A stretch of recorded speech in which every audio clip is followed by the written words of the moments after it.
News yang tak berapa best untuk Arsenal. Gabriel, tonggak utama pertahanan Arsenal yang baru bolos 5 biji untuk musim ni, sah mengalami kecederaan otot paha kanan masa aksi dengan Brazil. Siap nampak lagi masa kejadian tu dia pegang paha dia sambil berjalan keluar, memang nampak sakit betul lah. Dan Gabriel terus withdraw daripada squad, tak main menentang dengan Tunisia pula. Sekarang ni dia tengah tunggu ujian lanjutan, tapi jangkaan awalnya sebulan hingga ke 2 bulan dia akan out.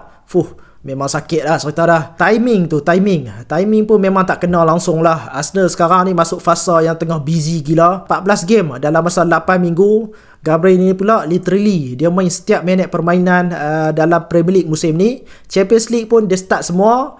Itu kita tak bercakap lagi tentang goal threat lagi.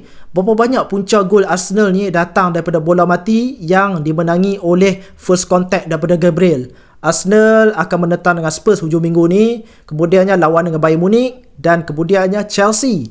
3 game besar back to back. Cuma mungkin satu positif yang boleh diambil oleh Arsenal, kali ni Arsenal ada squad depth. Mosquera boleh step in. Musim ni dia dah gantikan Saliba dengan baik, tapi Mosquera ni right footed, so balance mungkin Arteta akan pilih sama ada Calafiori ataupun Piero Hincapié. Calafiori pula tengah perform dekat left back, so mungkin tak kacau lah posisi tu. Jadi Hincapié nampak macam pilihan paling masuk akal sekali. Apapun, Arsenal kena yakin dengan kombinasi dan juga squad depth yang mereka ada sekarang ni untuk cover Gabriel. Tapi bagi aku tetap tak samalah, pemain macam dia memang susah nak ganti.